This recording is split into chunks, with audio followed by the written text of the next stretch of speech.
Cheers, Rockets fans. Welcome to The Locker Line, an exclusive podcast from the home of the Rockets. Whoa! Sports Talk 790. Rockets! The Locker Line is proudly served to you by Carbox Clutch City Lager. It is good! Oh, yeah? Red Nation, get ready. Get ready. The Locker Line starts now. Welcome aboard.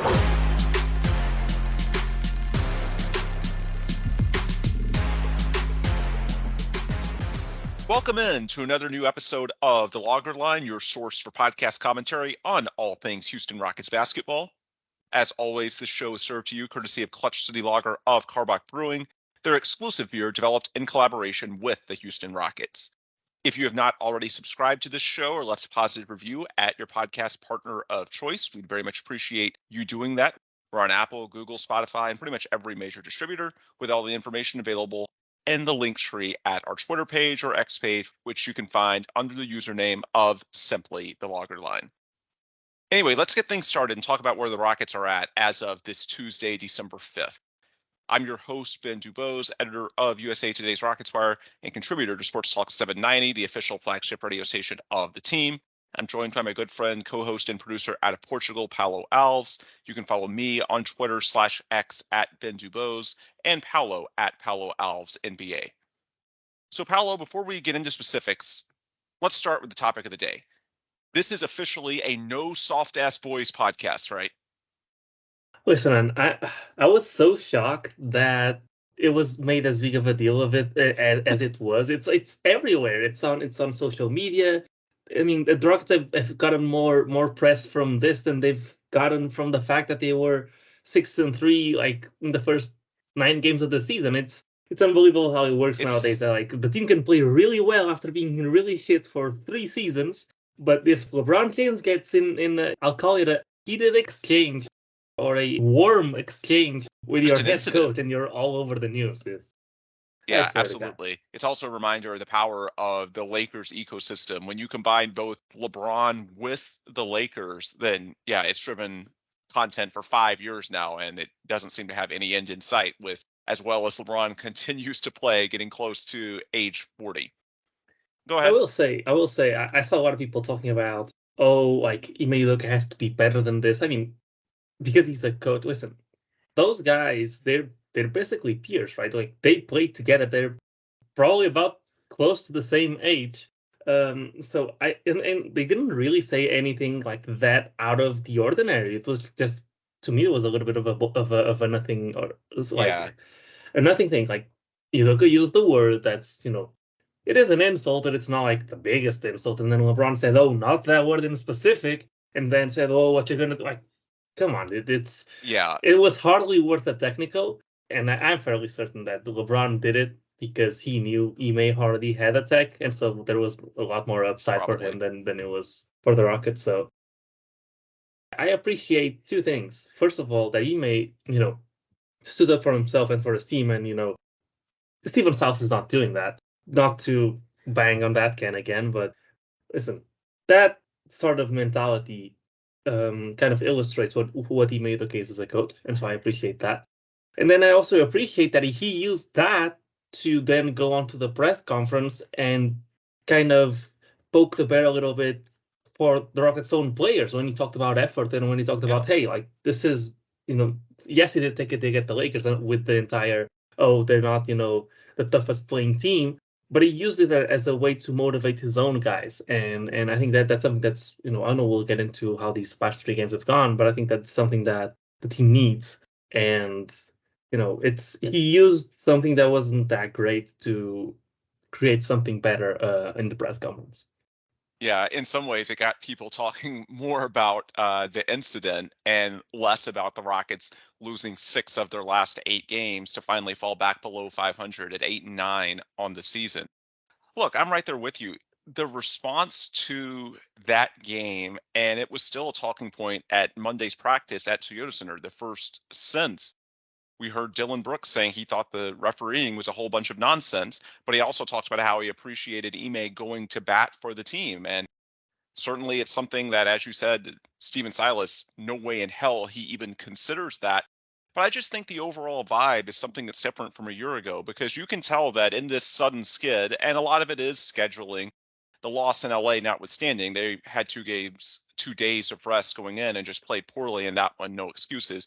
Before that, they've drawn some tough teams. Then second night of a back-to-back in Denver with Jamal Murray coming back and no Fred VanVleet. There's been some difficult scheduling, to say the least, a weird schedule where the Rockets have 3 games in 4 nights and then nothing for a while. We're in another dead stretch, no games from Saturday, the game in LA against the Lakers, where all that happened, not playing again until Wednesday night against the Thunder, fortunately, in Houston, where they're 8-1. But unlike a year ago, where you get a couple of losses and now you've had 2 3-game losing streaks, 6 of 8 overall, there's no slumped shoulders. It doesn't seem like this team is resigned to accepting its fate. I think what Ime did against LeBron was largely symbolic. And Dylan said it today at practice. It shows you that he's not backing down. And that's the toughness. That's the mentality that they want the team to accept as well. And it's easier for that to work when there's organizational alignment. It's not just the coach, it's not just the players, it's both. And so that makes it easier to get all your young guys sort of rowing in that same direction. I agree with you as far as the incident in and of itself. I suspect that LeBron knew that Ime already had a technical, and this was an easy opportunity to get him out of the game. Because if you've ever spent time near an NBA court, that language was PG. You hear worse than that all the time. It was not that bad. So spare me the holier than thou stuff about using the word bitch. I think that's what got LeBron really upset. I do not believe he took it that personally. I think there had to be some sort of ulterior motive, or perhaps there's some personal history between the two. As you mentioned, they did play against each other a number of times. I don't know, but I just can't really believe that LeBron was that offended by the use of the term bitch, because as someone that's played nearly 20 years of NBA basketball, come on, this happens all the time between players and coaches. It's not that big of a deal. I thought the bigger takeaway, and you can see the Rockets are looking at it through this lens, is one of defiance. I think that's what Ime was trying to show in that altercation and in his response since. It's not just about that. It's about trying to fight back in a period where not much has gone right for the Rockets. They haven't won games. The officiating hasn't gone their way. Alperen Şengün's taken a little bit of a step back. I know we'll get into that, but I just like the tone that guys like Ime, and from a player standpoint, Dylan and Fred are setting with not just their play on the court, but their words, their mannerisms. I think that makes it all the easier to lead and to keep this situation where the team isn't regressing, slumping shoulders, and just sort of accepting their fate that, hey, that was a nice start, but now we're back to being the same old Rockets. This is a bad team. No, it's not that. They were good for quite a while, for 15 plus games. They believe in their ability to get back to that form. And step one is having the right frame of mind and not letting those recent losses get you down. One thing I will say to sort of transition our discussion to, I guess, the season as a whole, I think it's important to keep in mind with these recent losses and how they've lost, how the team was constructed. For starters, the home road splits, everybody wants to talk about 8-1 at home, 0-8 on the road. Again, some of that is exaggerated. They've played some very hard teams on the road. You had the night 2 of a back-to-back in Denver, no Fred VanVleet a week ago. Whereas the games at home, you had the Kings twice without De'Aaron Fox, the Nuggets twice without Jamal Murray, the Lakers without Anthony Davis. The Rockets have been better at home even when considering those factors, but I don't think it's quite as extreme as 8-1 versus 0-8. So keep that in mind. I don't think that the entire season is going to continue this way simply because the schedule's been rough on the road and they've gotten some breaks at home. That's part of it. However, another part of it, and it makes it easier for me to sort of, I don't want to say be unbothered, because it does suck when, well, whenever the team loses, it's not fun. And when it's in at least somewhat self-inflicted ways, it's difficult to take as a fan. I get that. But at the same time, many of these issues are something that we should have anticipated based on the way the roster was put together in the offseason. We've talked about this before. The Rockets did not go down the path of getting their closer, their him late in a game, someone like James Harden, Kyrie Irving. They went for the culture path, the defense path, guys like Fred, Dylan, Jeff Green, and it's in perfect alignment with Ime's vision as a head coach, which ultimately gives you the best chance to succeed. But they did not get that guy that can take over late in the game. And where I think you feel that impact disproportionately is on the road, especially on the road against teams who have those types of players. Golden State with Steph, Dallas with Luka and Kyrie, the Lakers with LeBron and AD, the Clippers with Kawhi, PG, and Harden. All of those are games where the Rockets were in it late, had every opportunity. We're talking about the first Lakers game here, not the second one. And the Rockets just couldn't get over the hump late because those other teams had that type of player and the Rockets didn't. And that's not me saying the Rockets made a mistake by not getting one of those guys. No, you first have to make the team competitive. You could have added James Harden or Kyrie Irving, someone of that ilk, to last year's team or the one before that. It would have meant a damn thing. It doesn't matter if you have a guy who can take you home in the last 5 minutes if you're going to play like dog shit for the first 43. It's a puzzle that you have to put together. And so for the Rockets, step one was restoring the culture, the defense, the collective spirit, and then figuring out the closer aspect. And the hope is that through player development, you'll have someone take a leap into that tier in the weeks, months, years ahead. Alperen Sengun already is to an extent. We're seeing him get more crunch time usage, but in the NBA, it's tough when your big man is initiating your offense with the way teams can defend, especially on the road where oftentimes you get defended much more physically without a whistle. You need someone in the perimeter in many cases to take over late. The Rockets are giving Jalen Green the opportunities. He's been very inconsistent in his ability to take advantage of those, as we discussed last week, disproportionately better at home, which is also something that's true of most young players. But I also think just the whole roster composition, when you don't have a proven bucket getter for late in games, when they're less likely to call fouls, and when you're on the road and things are going against you, and it's less likely that you're going to be playing from in front, there's a lot of sort of negative energy, at least from the standpoint of the fans and opposing team being on top of you. That's when you need a guy to just be transcendent, to step up above it all and make plays. And the Rockets said, hey, you got to, walk before you can run. And so this year's team was built around the idea of just getting competitive and then worrying about the rest later. Again, hopefully player development, one of your young guys, Jalen, All-P, Amen Thompson, Jabari Smith Jr., maybe one or more of those guys develops into someone that can take over late in games, or perhaps it's a trade you make at a later date. The Rockets have done a good job getting filler salaries. We talked about that in recent shows as well. So the reason I bring up all of that context, it's not fun to watch what's happened to the Rockets in these road losses. But when you take a step back and you look at the macro and not just the micro, I'm understanding of it. It's not like they're losing for inexplicable reasons or that the team spirit is terrible or that they're not trying. No, they are trying. They're largely competitive, that one game against the Lakers notwithstanding. It's just they don't have that guy on the road to get them over the hump late in a close game. And beyond the schedule not doing them any favors with who they've played on the road to this point, I also think that it's sort of an occupational hazard of the road the Rockets went down, putting this roster together for this particular season. And it's something that by the end of this year, by March and April, you want to feel like you're closer than you are in October and November. It's not like you just have to sort of shrug and act like it doesn't mean anything, but you can take somewhat of a longer term view. Recognize that it is a problem. And when we talk about developing someone like Jalen, All-P, Amen, Jabari, whoever, it's going to take weeks, it's going to take months, it might take years. So while you can be frustrated, we can talk about little tweaks that they can make from one game to the next to potentially improve it. In the big picture, I'm not really that angry or alarmed by it. A lot of it, when you take a step back, it just makes sense based on how the roster was put together that this is a weakness. And so for me, it's more just one of resignation than one of anger. That's sort of my mood when I look at the way they've played on the road and the way they've lost some of these games. Again, the one Lakers game, probably the one exception to the rule, but I'm treating it as an outlier until we see more evidence of that.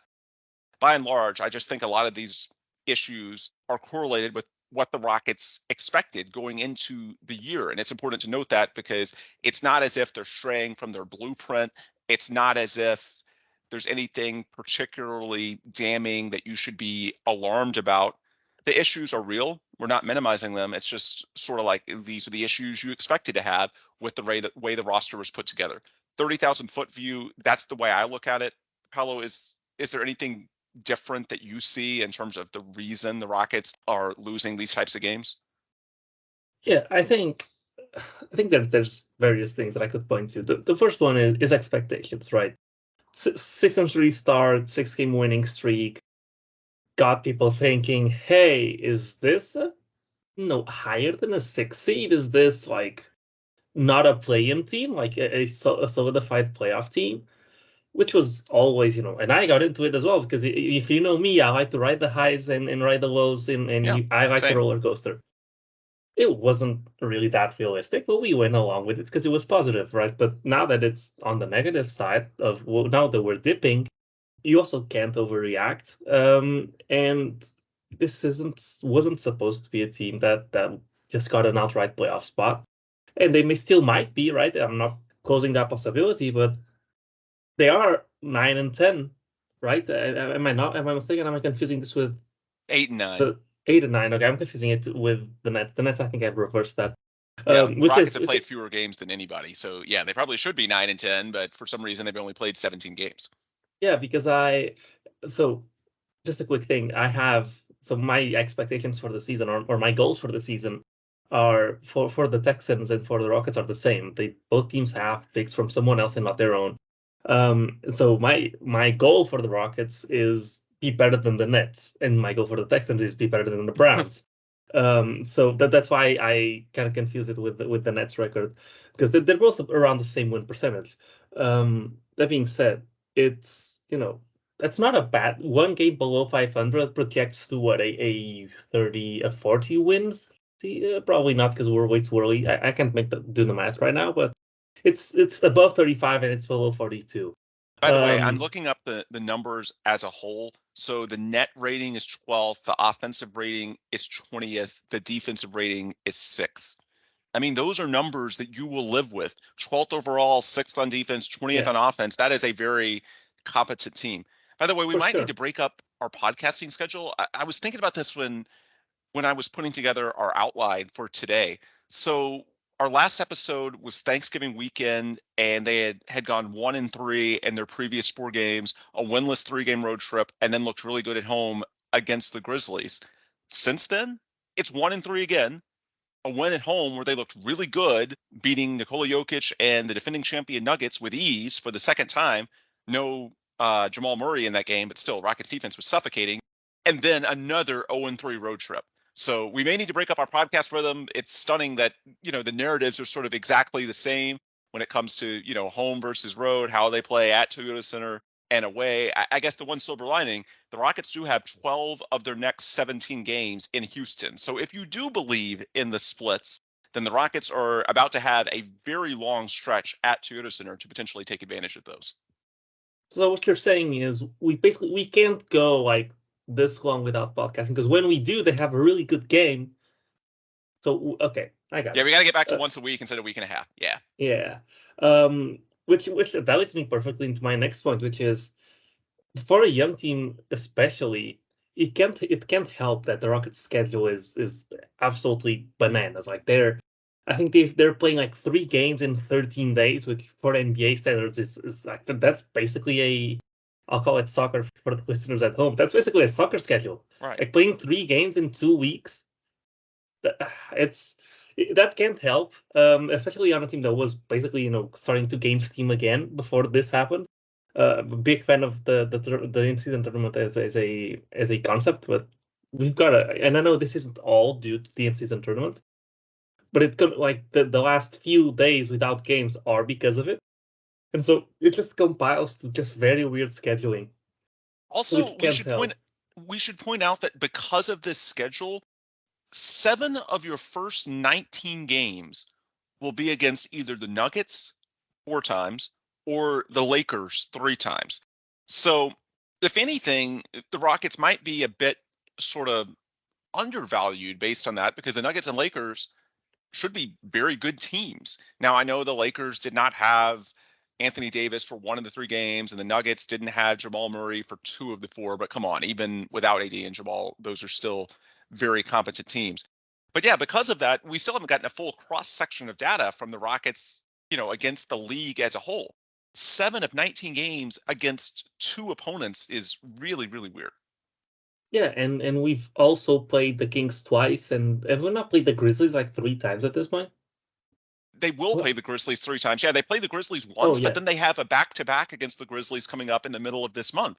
Well, 2 exactly. games in 3 nights, but 2 consecutive games against the Grizzlies. So, yeah, you're about to throw the Grizzlies into that same scheduling matrix, a very weird one, just haven't quite yet. So, yeah, part of that, makes it difficult for the Rockets to establish rhythm. And, we've seen, even though, we joked that the last time we recorded a pod was in between the 2 wins, Thanksgiving weekend, in between Memphis on the front end and Denver on the back. They did look really good in those 2 games back to back. And then they had the 6-game home winning streak earlier in the year. So when they've had a chance to get in a routine, we have seen them build momentum. That's been a thing. It's just the schedule makes it pretty difficult. And, in fairness, this is not just a Rockets problem.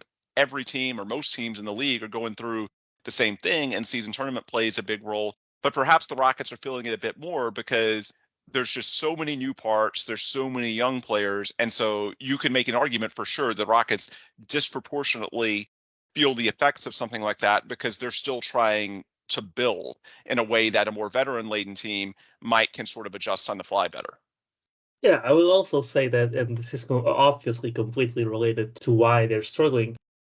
Listen, I think they're like 8, not 8. I don't know what the total numbers are, but I didn't get to watch the Nuggets game live. I had to watch it like the day after. I didn't get to watch the second half of the Mavericks game.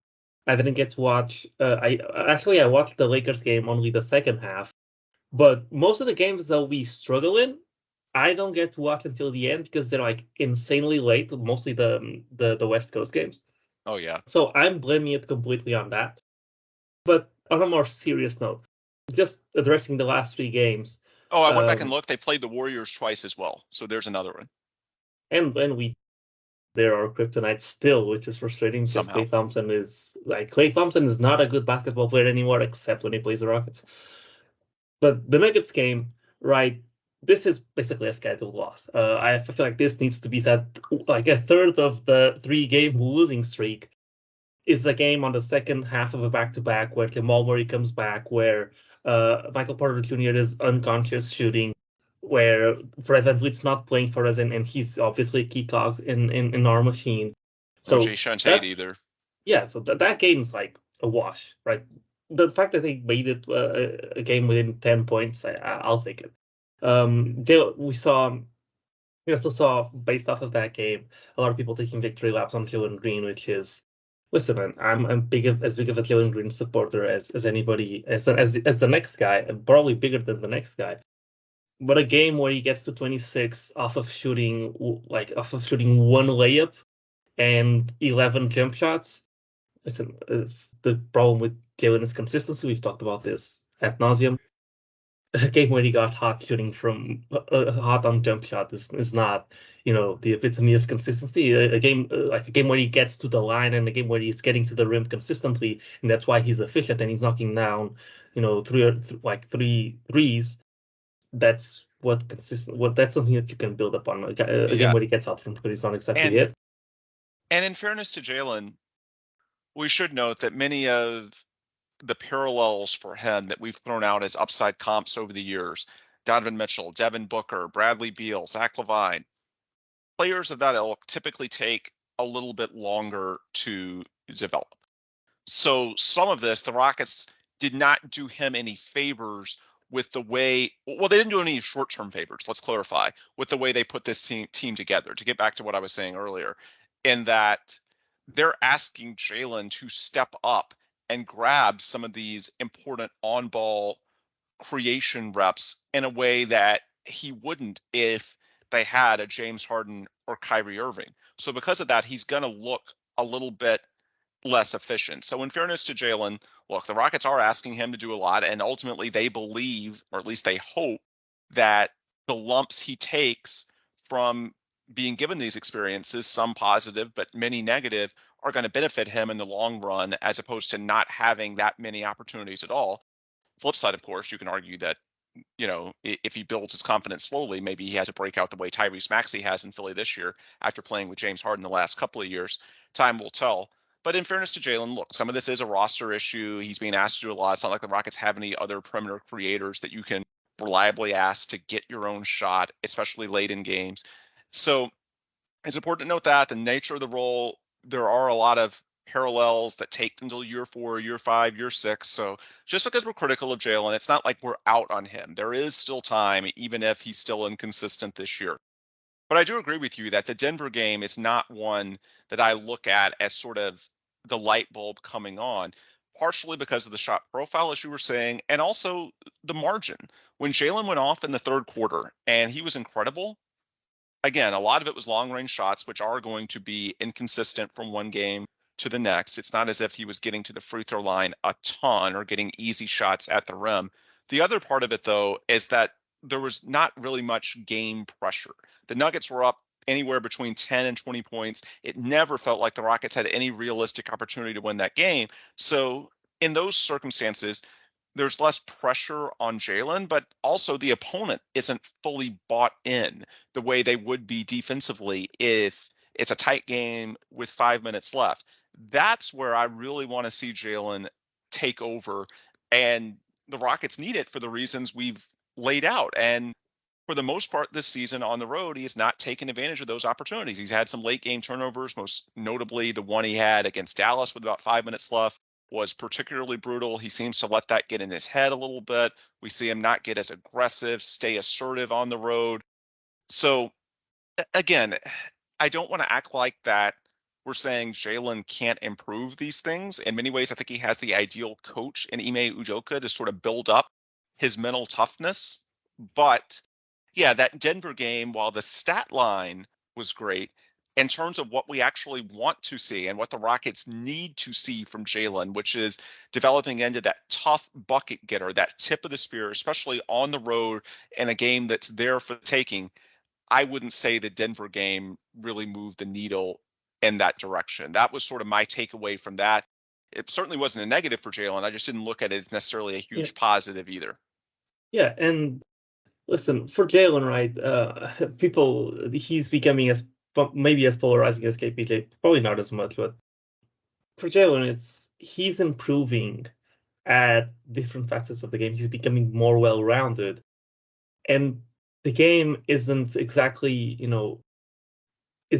being easy to process for him because it's not really telegraphed. It's not a I'm going to make the same read or be put in the same position a lot of times, and offensively, and have to adjust to that and systematically get my buckets the same way. It's been a lot of different things that he's been able to do on ball, off ball, even the different partners that he's had on the floor. Sometimes he's playing with Shingun, and that's something completely different than when he's playing with Jeff Green or when he's playing with Fred VanVleet or Aaron Holiday. This to say that it doesn't make sense to just be really high and really low on him on any given game, especially because there's going to be basically no circumstance, unless something crazy happens, where the best move is to trade him. Because at this point, right, he's probably not going to get you a superstar young player or superstar potential young player return.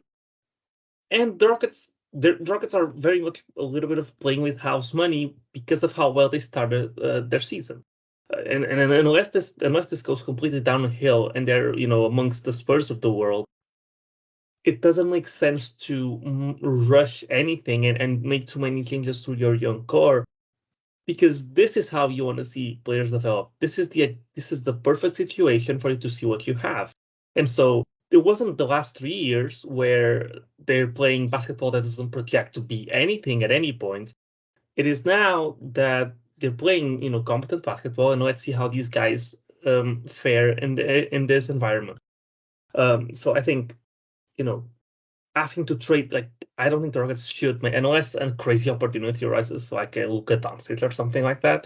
I don't think you should be calling for the Rockets to start trading players, because you can't flip the switch that fast. You can't go from fully rebuilding and everybody gets every single chance in the world to now we are absolutely contending, and every single or any weakling that shows itself needs to be traded for someone better, older, more consistent.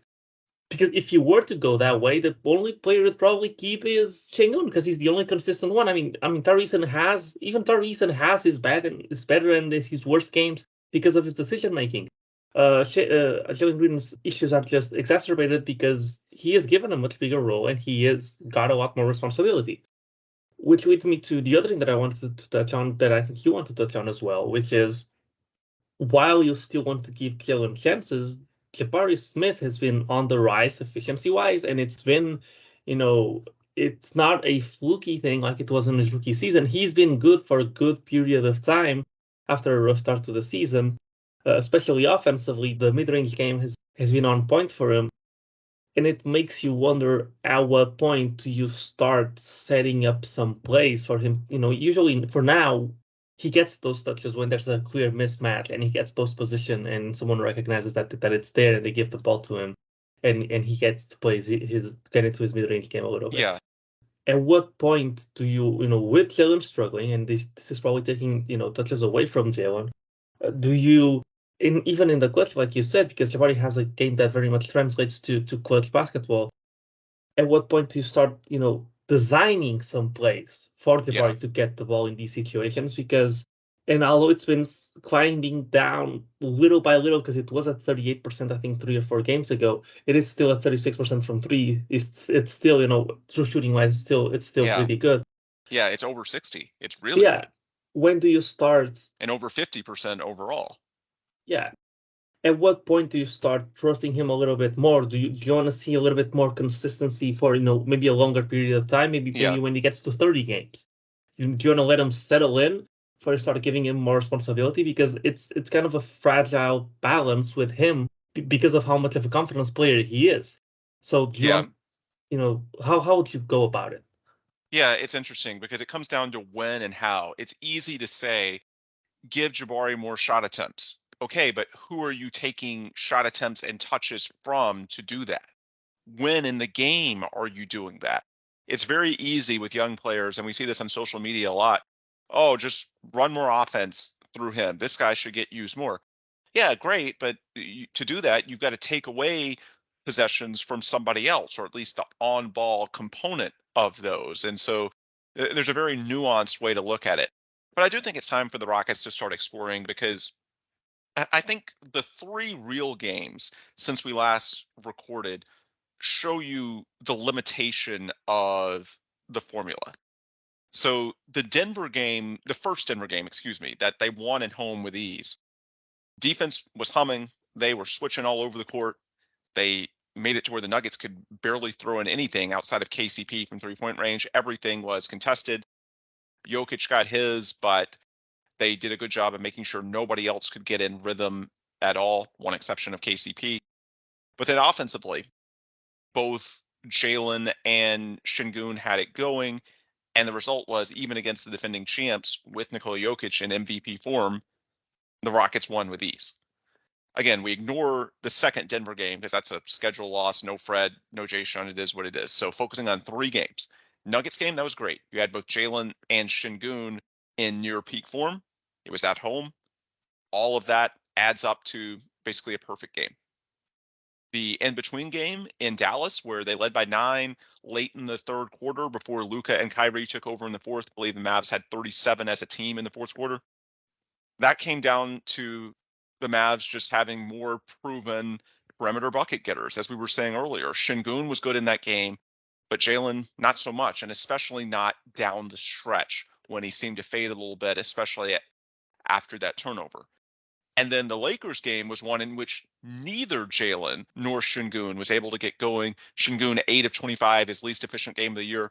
Some of it just missing some shots that he would normally make. His touch around the rim hadn't been quite as good the last week or two, and perhaps he's still building his stamina up. He is getting used more aggressively than he has been at any point in his NBA career before. So perhaps there's still some sort of conditioning work. We know that at times that's been a knock on him. So perhaps there's a little bit of that, and some of it's probably just randomness. But another component, the Lakers are a tough matchup. Anthony Davis is someone between the length, the athleticism, the power that can contest around the rim in ways that a lot of other guys can't. And the Lakers, of course, also have LeBron weak side. There's a lot of length that makes shots within 5 feet of the rim a bit tougher to convert on than they are against teams that don't have LeBron and AD just waiting like hawks to potentially strike or at least disrupt your shot attempt.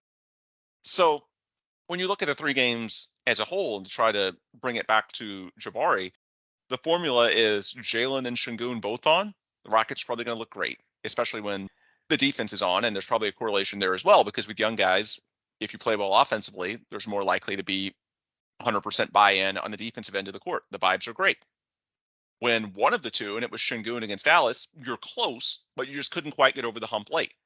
When neither of them had a strong game, which was the case in LA against a good Lakers team, that was the one game where, the Rockets didn't get blown out a year ago. They probably lose that game by 30. This one, they were down by 15, 16 points most of the second half, cut the final margin to 10, but it was uncompetitive. It wasn't like most of the road losses where you can point to a possession or two in the fourth quarter where if you execute, you might flip the entire result.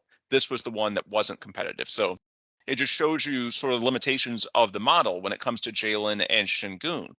And, big picture, obviously there's trades, there's signings you can make. There's, I suppose, ramping up usage and expanding roles for Amen Thompson and Cam Whitmore. But that stuff is likely months down the line.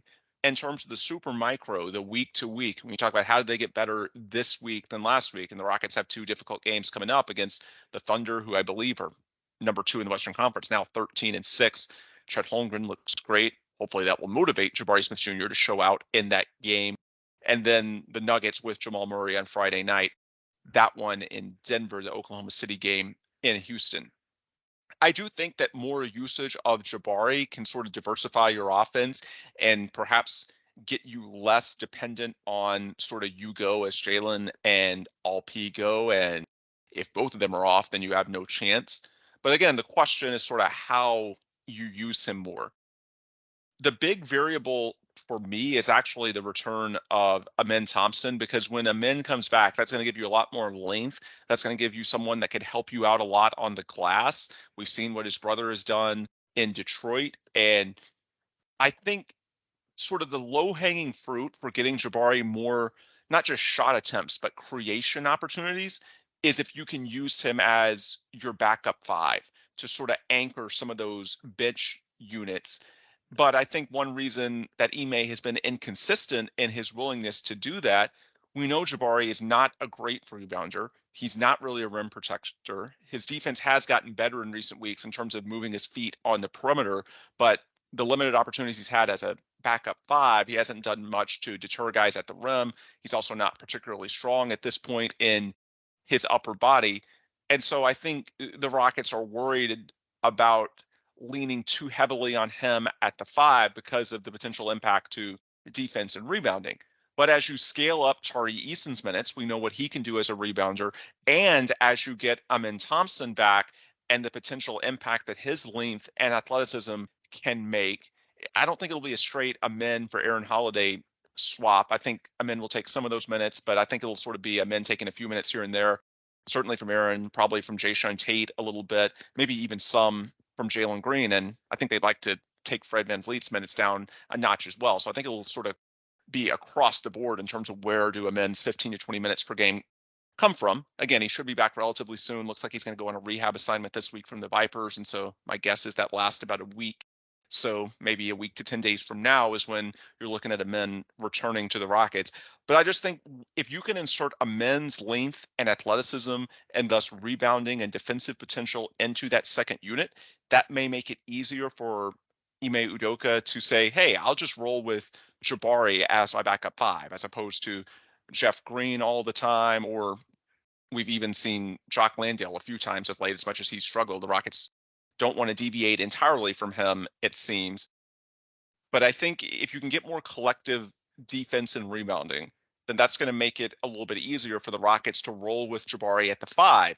And if you roll with Jabari at the 5 in periods where obviously Şengün isn't in the game, and in many of these Jalen isn't as well, then those are the periods that you can actually give the ball to Jabari much more frequently in the mid post, on the low block, wherever it may be, and say, hey, go out just like Rasheed Wallace back in the day, just like LaMarcus Aldridge a few years ago, go out and just rise and fire over someone.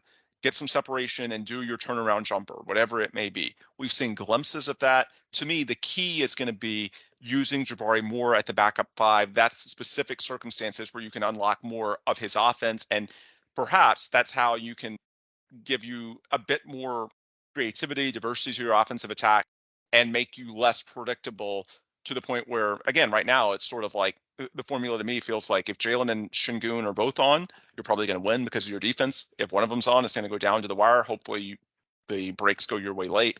And if neither of them are on, then you're probably going to lose, because even if you defend well, you just don't have enough offense. You need to use Jabari more. To me, the key, it's not just how they use him, it's when they use him, because it's not like you want to dramatically take down shot attempts for Jalen or Alp or Fred. To me, getting Jabari more backup 5 reps is the key. And in terms of how do you do that, to me, it's scaling up Tari Eason as he continues to get back into shape after the stress reaction, increasing his minutes, and then bringing back Amen Thompson, so you just have more collective length, athleticism, and just overall rebounding and defense potential in that second unit, to where Ime is more comfortable putting Jabari in that spot. Does that make sense to you? It does, but I actually disagree with the Minnesota 5 thing. I think eventually you want to do that with Jabari.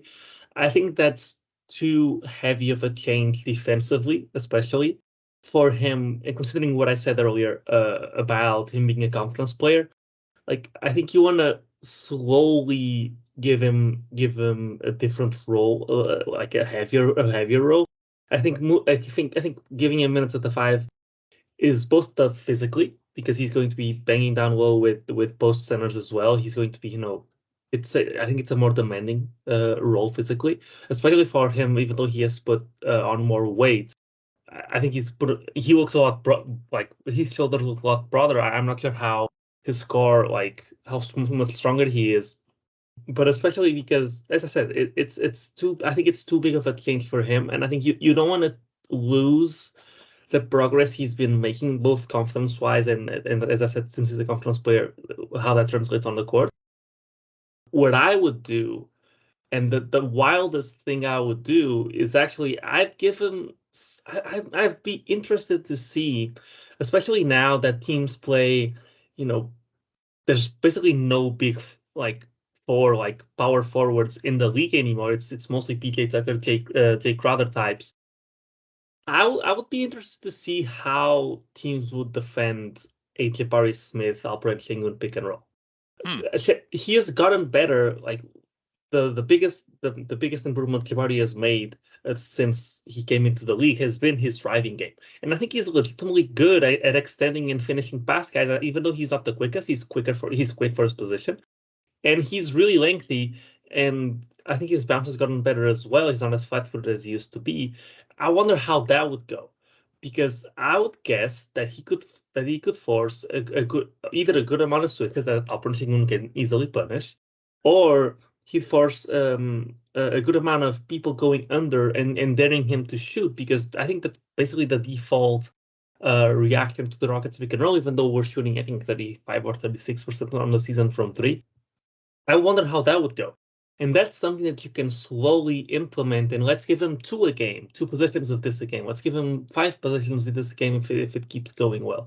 And you slowly but surely do that. You can sprinkle in there some handoffs coming off of screens type of possessions for him as well. He seems to be a good rhythm shooter, as you can tell by movement. I mean, but as you can tell by how he shoots out of the post, right? He's not someone, I wouldn't characterize him as someone who is better standing still, like by a long margin, right? He's probably better because all players are, but I think he doesn't, when I watch him play, it doesn't give me the sense of someone who would struggle too much shooting off of movement, because he's pretty fluid. And so I would go slowly in that direction, and then eventually, whenever he's really comfortable, I would start giving him reps as the backup five, because I think that's a unique look that when the team's good, when we're in the playoffs, we might get stretches of that against certain lineups. It's an incredible weapon to have. Be that flexible with your front court. So I don't think necessarily disagree that that's something you do. I think that's something you do a little bit further down the line. I'll go with something smaller, Okay. because of how much I really believe that he is a confidence player. And if things start going poorly, it So really in sucked to see it go downhill. so in this case, to get back to the how, if we're talking about running more Jabari Shingun pick and rolls, then presumably it's Fred that might have a few less on ball reps and more off ball, which is part of why you signed him anyway, the versatility to do different things. But I'm just thinking if you lean a little more on Jabari Shingun, then Fred's probably the guy you're asking to take a little bit more of an off ball role. Is that fair? It could be. You could also do it in a way that you could also sub Jabari out with Jalen Green Hmm. and sub Tari in at that point, and then you do that, and then you both bolster a little bit of your bench by playing those second units that are completely barren of offensive creation. Yeah. You can, which will change when Amen Thompson comes back, but Yeah. you can then do those reps at the back end. Like there's still so Gion comes out, Jabari would come out, Tari would come in, and then eventually at the end of the Jalen plus the bench, Jalen plus the bench minutes, sometimes Sengun comes in before Fred, and in those minutes you could go to it. But it would also work as you're saying, taking some of those away from Fred, and he's a good shooter, as we obviously know, but he's also really willing to shoot even when it's slightly contested, or when the defense is recovering in spots that a lot of our other guys hesitate, and we reset the offense because we're Hmm. not that confident of like our Yeah. shooters are not that confident, and so it would help in that way as well. But in whichever way you can make it happen, I think that step's still smaller than just playing him at the five, even because Jeff Green's playing awesome. So if you can keep that going. Fair. Yeah, I would say, you know, Jeff did have his share of struggles against the Lakers, so perhaps I'm overreacting a little bit to that.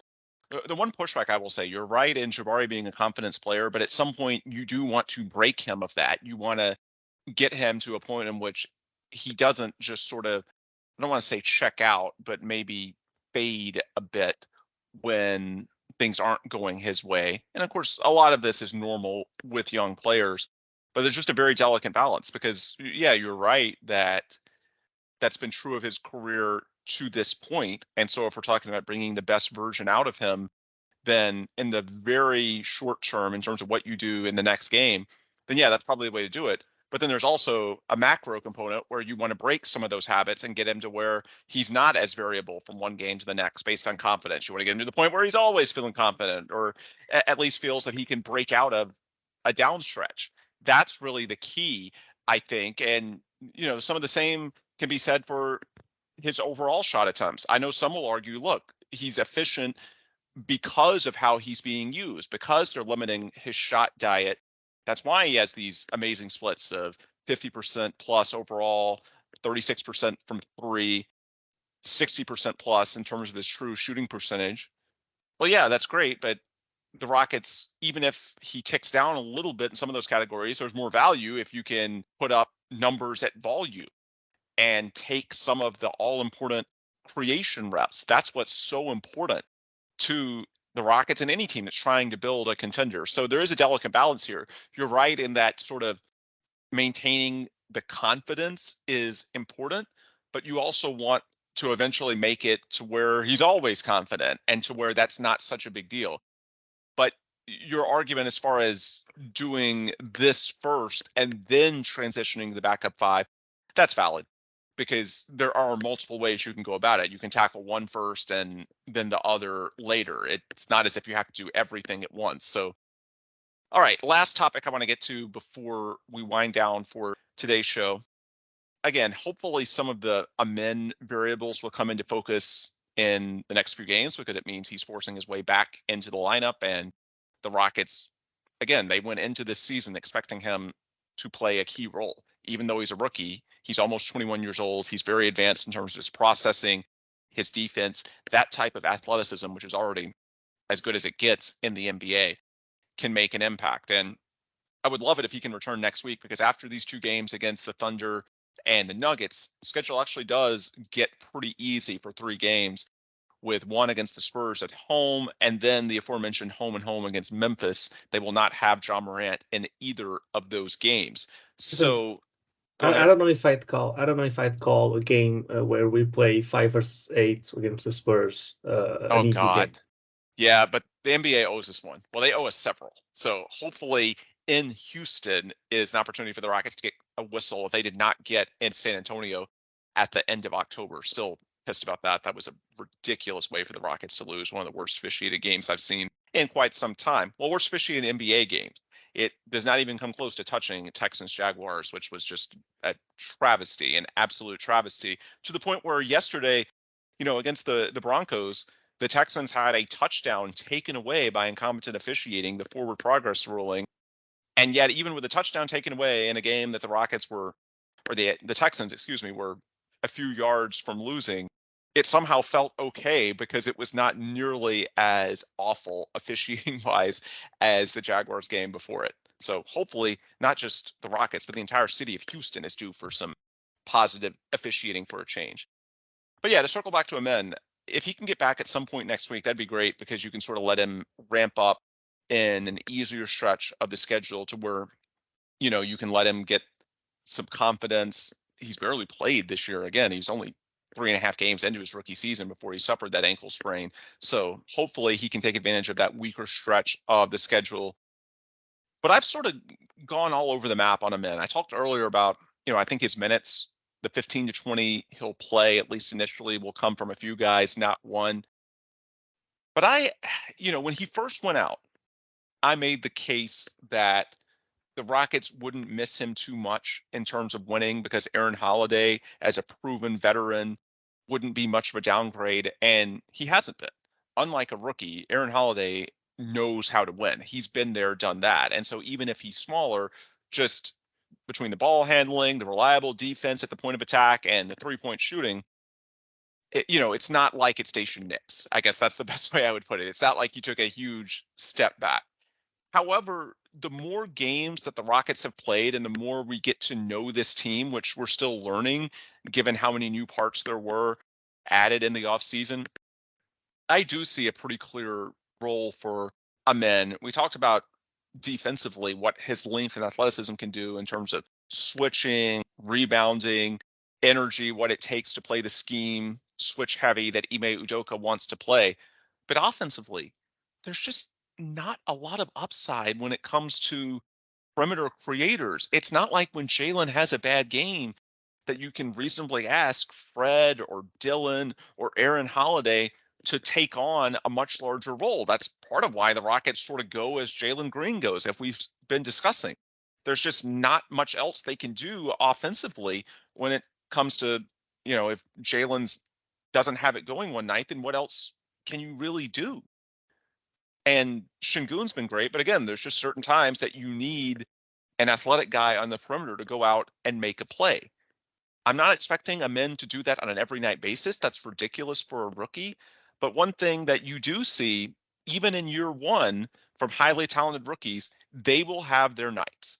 They will have games where they put it all together. And perhaps some of those come on nights when Jalen Green doesn't have it going. Because I do think that's going to be useful insurance. And that's where I've sort of come around. When Amen went out, my initial thought was, well, it's not going to be that big of a loss because overall, Amen's not quite a winning player just yet. There's still development on his part, and Aaron Holiday is competent. Yeah, that's true. But as far as how the roster is constructed overall, the Rockets just don't have much offensive playmaking upside when Jalen Green is having a bad night. Whereas when Amen comes back, I'm not saying you should expect it from him. He is a rookie and he's coming off an ankle sprain, so it's not like he's going to be 100% immediately. But I do think there's a clear role for him as the season progresses. And I think that having Amen back can provide a very useful hedge to Jalen Green for this particular team. So I guess I've gone the last few weeks from sort of being like, I want him in back because number 4 overall draft pick, you always want to see your top rookie play, to where now I'm more bullish on the fact that, hey, there is a clear way for him to contribute to winning this season. Do you see that too? I mean, I do. I think, especially, I think Amen, one of the things with Amen is early on, I thought he would actually do better now that Jeff Green plays the backup 5 than he would when he was playing with Jock Landale. But I'm actually not sure because he has been used to playing with a big as a point guard for at least when he was with Ignite, right?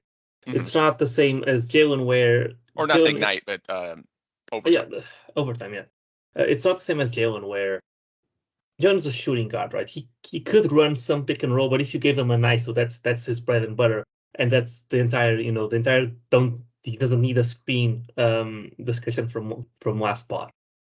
This pod with Amen, I would actually say that Amen actually doesn't. It's not that he needs a screen, but he can use a screen in a better way, and he's better at feeding the roll man and has more ways of doing it than Jalen does. He just needs. I think the one of the important things with Amen will be the roll man having good hands, because he's going to sneak the ball by to him, and he has done that in the very small sample size that we've seen him play. But it's led to turnovers a lot because of bad hands. So I'm interested to see how they go about the backup big situation when Amen's playing. And then other than that, the other thing that I agree with most of what you said, so I'll just touch on something that you didn't say that I thought was an interesting angle. So he came back, he got injured on the 4th game of the season, a game where he played, I think, like 13 minutes, not much, which ended up being the game he got hurt, ended up being our first win of the season. And I was kind of scared that he would come back with the team on a roll, which is not what's actually going to happen. It doesn't look like. And we may lose a couple of games because, partly because of him, or for some reason we would lose a couple of games, and the narrative would form that we lost because of him. And that would hurt his confidence. That was something that I had, I'm always looking for the narratives. And Right. that was something I had in the back of my mind. I was like, actually, it's maybe not that great if he comes back too early, because the team's currently doing really well. And if he comes in and the team starts doing badly, the people might blame it on him, and that's not what we want to happen. But now that he's coming in, and the team is 9-10, it wouldn't be blamed on him. So in a way, it's kind of not good, but there's some silver linings to him taking as long as he did to come back. And the other thing that I would mention is, listen, he's going to contribute defensively. He's going to contribute on the board. The only thing I need him to do, and the two things that are most important, is to take care of the ball. We can't have I think he has 6 turnovers in 4 games. With the usage that he had, that's awful. Just need him to take care of the ball, and need him to not be afraid to take open catch and shoot threes, or even not catch and shoot. If the defender's giving you 2 meters of space, shoot the ball. Those are the 2 main things for me. I think he's good enough at everything else that it will be fine, as long as you don't have too many plays that are game breaking or back breaking, and that lead the other team to go on runs where it's exacerbated that you're the problem. To me, that's fine, and I think I'm not sure that if that will happen or not, but I think in the first couple of games of him being back, we'll see if there's any difference between the Amen we'll see now and the Amen we saw in the first few games of the season. Hopefully that doesn't happen, but I do think that we need a little bit of a talent injection into that second unit. And there's not much upside. Yeah, and that's I'm the bottom intrigued line. And I'm intrigued to see how the rotations shake out, because we didn't see a lot of Amen, and if I may be mistaken, it's been so long ago, but I don't think we saw a lot of Amen and Jalen together as the only two guys on the court that can create. Back when he was, I think Amen kind of replaced Jalen Generally, when Jalen went yeah. out. First 3.5 And games, yeah. yeah, and I want to see those two on the court together, especially for obviously for fast break purposes as a fan, but to see how they play off of each other because their profiles are so similar as athletic guards that like to get downhill. So Yeah. with Amen coming back, that those are mostly the things that I'm looking for. Yeah. And perhaps the time off will be good for him because some of the weaknesses he had, specifically with the handle, it had to be nerves because we had enough tape on him, even at the overtime elite level. There's a lot of long athletes he's going up against. Some of the issues he had with just sort of the ball slipping out of his hand at times, that had to be nerves from being thrust into an immediate rotation role and thinking your entire life about that moment. Perhaps having these few weeks on the sideline to sort of just watch from afar and calm down. And in terms of the shooting, we know that's the weakness long term. That's what he's working to correct. He couldn't do a ton while he was completely sidelined from activity with the ankle sprain. Of course, the last couple of weeks he's been trying to gradually ramp back up. But one thing he could do, even when he was shut down from all out running, was go through shooting drills, at least to an extent. And so he can work on his form, he can work on his mechanics. So I think just time from the sidelines to sort of calm down and realize, it's the NBA, but it's the same game. Do what you do. And of course, watch other young players around the league, including his twin brothers, succeed. I think that should probably give him, confidence isn't the right word, just some calm, a reminder that, yeah, he belongs there. He can do it. It's still, 5-on-5. It's basketball. And so I think he should be a much more calm player when he returns, and perhaps there's a slight bump to the shooting. I know that's wishful thinking. That's probably going to be something that takes years rather than weeks to correct, but maybe there's a slight bump. Time will tell. Anyway, we will wrap it for today. We've covered a lot of ground, so we'll save more for future shows. Hopefully, it'll be more optimistic because even though the Rockets have lost 6 of their last 8 and 3 in a row, 8 and 9 with the number 12 net rating in the NBA, 6 on defense, 20 on offense, it's still pretty good when you consider where the Rockets have been the last few years. And once again, the schedule is about to get a lot easier. 12 of their next 17 at Toyota Center, where the Rockets are 8-1 on the season to date. And after these 2 fairly difficult games coming up against the Thunder and Nuggets on Wednesday and Friday nights, you have 3 coming up next week against the Spurs and then the Grizzlies twice, with 2 of those 3 games at Toyota Center. So future episodes will have more to cover and hopefully happier subjects to discuss as the Rockets, we hope, get back to their winning ways. All right, that will do it for today. For Paolo Alves, I'm Ben Dubose. If you want to follow us before the next episode, if you want to hear our insights, the best place to get it, for better or for worse, is on Twitter or X. I'm on there at Ben Dubose. Paolo is on there at Paolo Alves NBA. And this show, The Logger Line, is on there at The Logger Line, where if you hit up the link tree in the bio, that's where you can find all of our friends, partners, and sponsors, as well as distribution networks, Apple, Google, Spotify. If you have not already subscribed to the show, left a positive review, please do. And again, you can find out everything you need simply at the link tree at the Logger Line. That will do it for today. For Paolo, I'm Ben. Thanks for listening, and please come back soon for another new episode.